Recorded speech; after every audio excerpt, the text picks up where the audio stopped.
신과 나눈 이야기 1권. 나는 너희가 원하는 걸 원한다.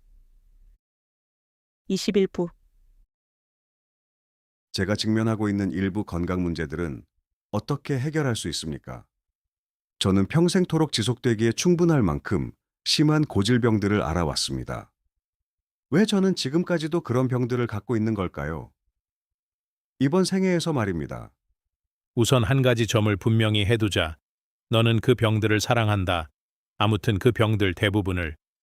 너는 자신에게 연민을 느끼고 남들의 주의를 끌기 위해 그 병들을 놀라울 만치 잘 이용하고 있다. 어쩌다 네가 그 병들을 사랑하지 않는 때라고 해봐야 그것들이 정도 이상으로 진전되었을 때, 애초에 네가 그 병들을 지어내면서 생각한 정도보다 훨씬 더 심할 때뿐이다. 아마 너도 알고 있을지 모르지만 모든 병은 스스로 창조한다. 고리타분한 의사들조차 지금은 사람들이 어떤 식으로 자신을 아프게 만드는지 알고 있다. 대다수 사람들은 전혀 의식하지 못한 채 그렇게 한다. 그들은 자기네가 뭘 하는지도 모른다. 그리하여 병이 들면 그들은 왜 병이 자신을 덮쳤는지 모른다. 마치 자기네 스스로 저지른 짓이 아니라 하늘서 뭔가가 뚝 떨어지기라도 한 것처럼 느낀다. 대다수 사람들이 의식하지 않고 살기 때문에 이런 일이 일어난다. 비단 건강 문제와 그 결과만 그런 게 아니다. 사람들은 담배를 피우면서도 자신이 왜 암에 걸렸는지 의아해한다. 사람들은 고기와 지방을 먹으면서도 왜 동맥경화가 일어났는지 의아해한다. 사람들은 한평생 계속해서 화를 내면서도 왜 심장마비가 왔는지 의아해한다. 사람들은 엄청난 스트레스를 받아가며 무자비하게 남들과 경쟁하면서도 자신한테 왜 뇌일혈이 일어났는지 의아해한다. 대부분의 사람들이 자신을 죽음으로 몰아갈 만큼 걱정하며 살지만 이것은 그리 뚜렷하게 드러나지 않는다. 걱정은 마음의 활동 중에서 미움 다음 가는 나쁜 것으로 거의 최악이라 해도 좋을 만큼 자신을 심하게 파멸시키는 형태이다. 걱정은 일정한 초점 없이 정신 에너지를 쓸데없이 허비하게 만든다. 그것은 또 몸에 해를 주는 생화학 반응들을 창조하여 소화불량에서 관상통맥 폐쇄까지 온갖 병들을 일으킨다. 걱정을 그만두면 건강은 이내 좋아질 것이다. 걱정은 마음이 자신과 나신의 연관성을 이해하지 못할 때 보여주는 마음의 행동이다. 미움은 가장 위험스런 정신 상태이다. 그것은 몸에 독을 퍼뜨려 사실상 돌이킬 수 없는 결과를 빚어낸다.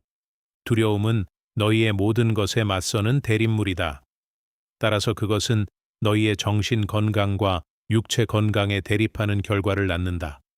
두려움은 걱정이 증폭된 것이다.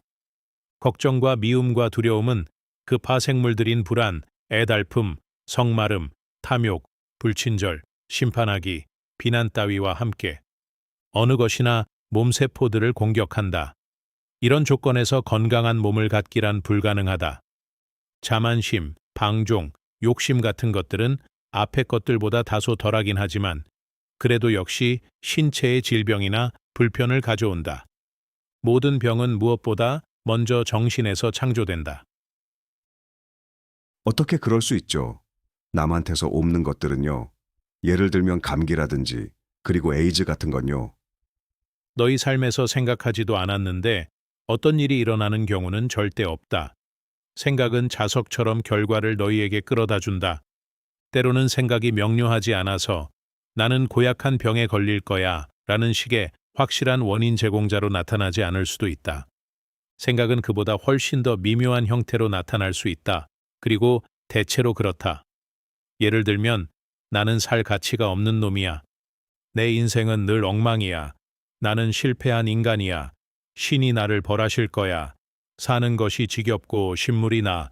생각은 대단히 미묘하면서도 엄청나게 강력한 에너지 형태다. 말은 그보다 덜 미묘하지만 더 짙은 에너지 형태이고 행동은 셋 중에서 가장 짙은 에너지 형태다. 행동은 둔중한 물질 형태와 둔중한 움직임 속의 에너지이다. 너희가 나는 패배자야 같은 부정적인 개념을 생각하고 말하고 행동할 때 너희는 엄청나게 강한 창조 에너지를 움직이고 있는 것이다. 이럴 때 너희가 감기에 걸린다 해도 별로 놀랄 일이 아니다. 감기에 걸리는 정도는 아마 가장 약소한 결과일 것이다. 부정적인 생각의 결과들이 일단 물질 형태를 띠고 나면 그 결과들을 뒤집기는 대단히 어렵다. 불가능하지는 않지만 대단히 어렵다. 그것을 뒤집으려면 최고의 믿음이라는 행동이 필요하다. 우주의 긍정적인 힘에 대한 남다른 믿음이 있어야 한다.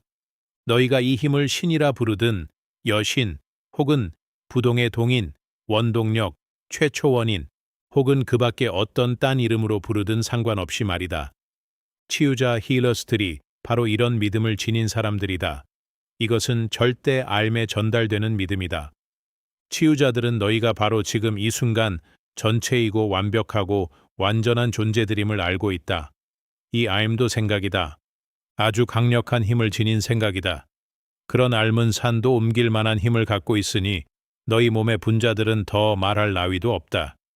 치유자들이 종종 아주 멀리 떨어진 곳에서도 치료해 줄 수 있는 건 이 때문이다. 생각은 거리에 구애받지 않는다. 생각은 세상으로 퍼져가며 그 말보다도 더 빨리 우주를 가로지른다. 그저 한 말씀만 하시면 제 하인이 낫겠습니다. 마태복음 8장 8절. 그래서 그 순간 그렇게 되었다. 그의 말이 차에 끝나기도 전에 그 백인대장의 믿음은 그토록 컸다. 그러나 너희의 마음은 모두 문둥병을 앓고 있다. 너희의 마음은 부정적인 생각들에 먹혀버렸다. 그런 생각들 중에는 너희에게 주입된 것들도 일부 있다.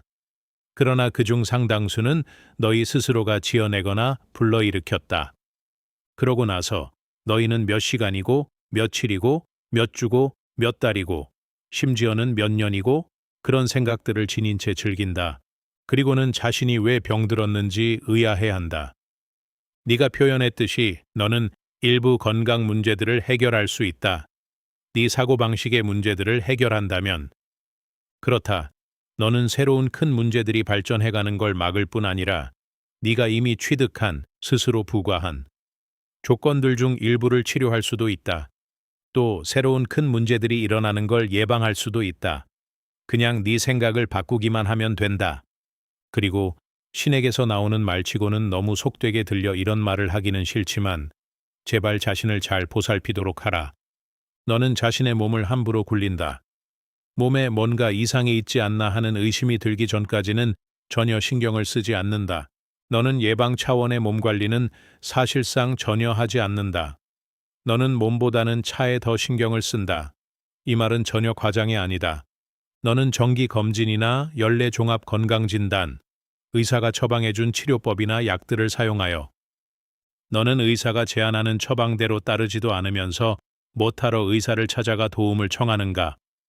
이 점에 대해 나를 납득시킬 건덕지가 하나라도 있단 말인가? 돌발 사고를 예방하지도 않고 그나마 건성으로 들르는 예약 진료일 사이 기간 동안에는 또 얼마나 심하게 몸을 학대하는가? 운동을 하지 않아 내 몸은 자꾸 늘어지고 있다. 그보다 더 나쁜 건 몸을 사용하지 않아 자꾸 약해진다는 것이다. 또 너는 몸에 영양분을 제대로 공급해주지 않아 몸을 더 쇠약하게 만들고 있다. 거기다 너는 온갖 독소와 독극물들, 음식으로 가장한 가장 고약한 물질들로 몸을 채운다. 그런데도 몸은, 그 경이로운 엔진은 여전히 너를 위해 달리고 있다. 그런 맹폭격에도 불구하고 그것은 여전히 칙칙폭폭, 칙칙폭폭 용감하게 달려가고 있다. 끔찍한 일이다. 네가 자기 몸더러 이런 악조건들 속에서 살아남으라고 요구하는 것도 끔찍한 일이고, 그러나 너는 거의 혹은 전혀 아무 조치도 취하지 않을 것이다. 너는 이 부분을 읽고 후회스럽다는 듯 고개를 끄덕이겠지만 그래 놓고는 곧장 몸을 함부로 굴리는 예전 습관으로 되돌아갈 것이다. 왜 그런지 아는가? 왜 그러냐고 묻기가 겁나는군요. 내게는 살려는 의지가 없기 때문이다. 가혹한 기소장처럼 들리는군요. 난 가혹하게 굴 마음도 기소할 마음도 없다. 가혹하다는 말은 상대적인 용어, 즉 네가 그 이야기에 대해 내린 판단이다. 또 기소는 죄를 암시하고 죄는 나쁜 짓이란 뜻을 담고 있다. 그러나 여기에는 어떤 나쁜 짓도 들어있지 않다. 따라서 죄도 기소장도 끼어들 여지가 없다. 나는 단지 진실을 말했을 뿐이다. 진실한 말들이 다 그렇듯이 그 말에는 너를 일가우는 효과가 있다. 어떤 사람들은 깨어나는 걸 좋아하지 않는다. 대체로 그렇다. 대부분의 사람들은 오히려 잠자고 싶어 한다. 이 세상이 이런 상태가 된 건 이 세상이 자면서 걷는 사람들로 가득 차 있기 때문이다. 내가 이야기한 것이 사실이 아닌 것 같은가? 내게는 살려는 의지가 없다. 적어도 지금까지는 그랬다. 물론 네가 이제 막 마음을 바꿨습니다 라고 말한다면 네 앞으로의 행동에 대한 내 예언을 재고해 볼 여지는 있다. 내 예언이 이전 체험에서 나왔다는 건 나도 알고 있으니까. 또한 그 말에는 너를 깨우려는 뜻도 들어있다. 이따금 어떤 사람이 너무 깊이 잠들어 있을 때는 좀 잡아 흔드는 게 필요하니까. 과거에 나는 네가 살려는 의지가 거의 없음을 보았다. 지금 네가 그 사실을 부인할 수도 있다. 그러나 이런 경우에는 말보다 행동이 더 확실하게 말해주는 법이다. 너처럼 20년 동안 하루에 한 갑씩 피워댄 사람은 말할 것도 없고 한 번이라도 담배를 피운 적이 있는 사람은 살려는 의지가 없는 사람이다. 너는 자신이 몸에 무슨 짓을 하든 전혀 개의치 않는다.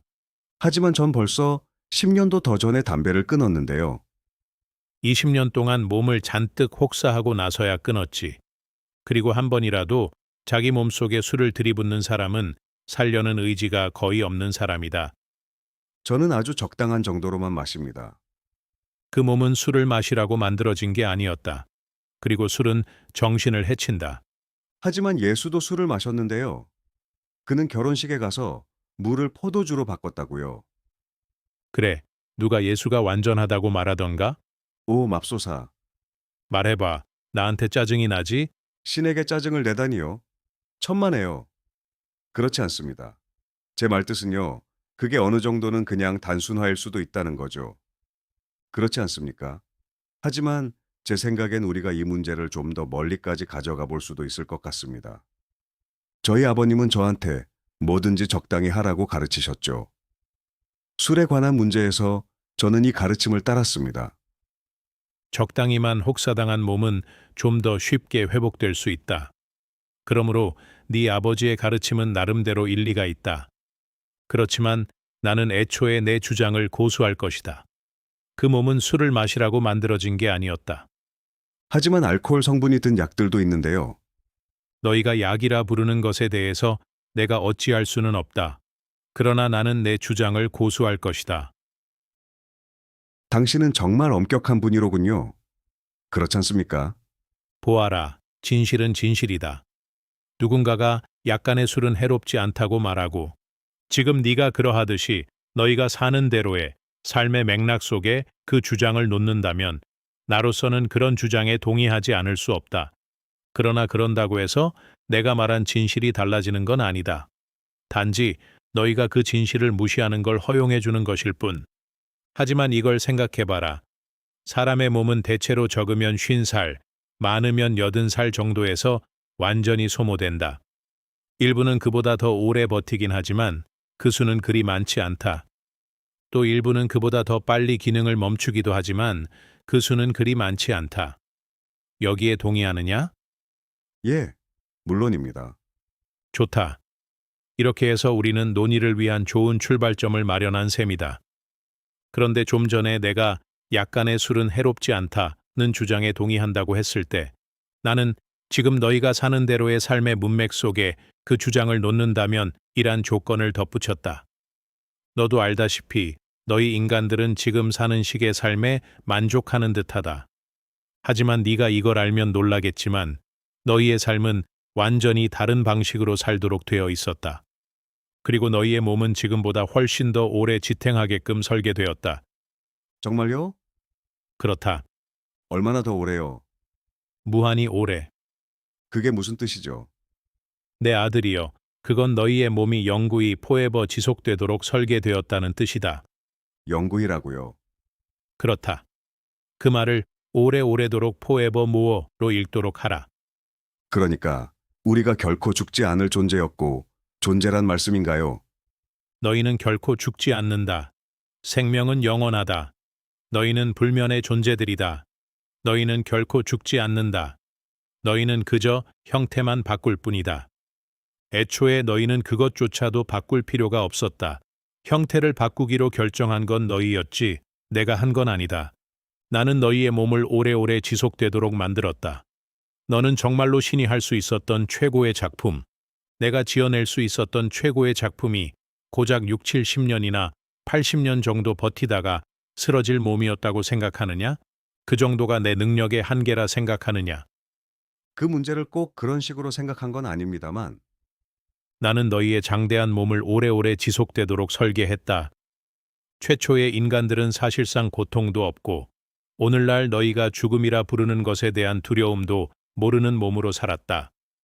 너희는 종교 신화에서 이런 유형의 최초의 인간들을 아담과 이브라고 불러 그들에 관한 단편적 기억을 상징화하고 있다.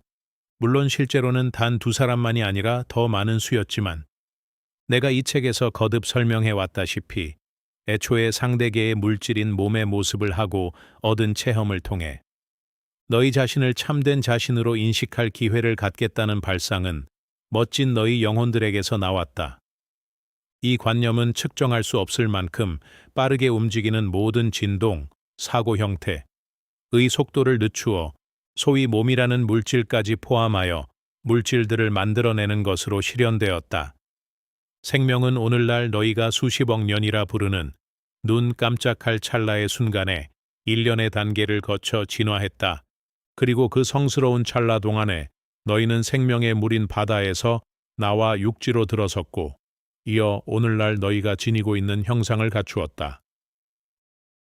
경청해 주셔서 감사합니다. 22부에서 다시 뵙겠습니다.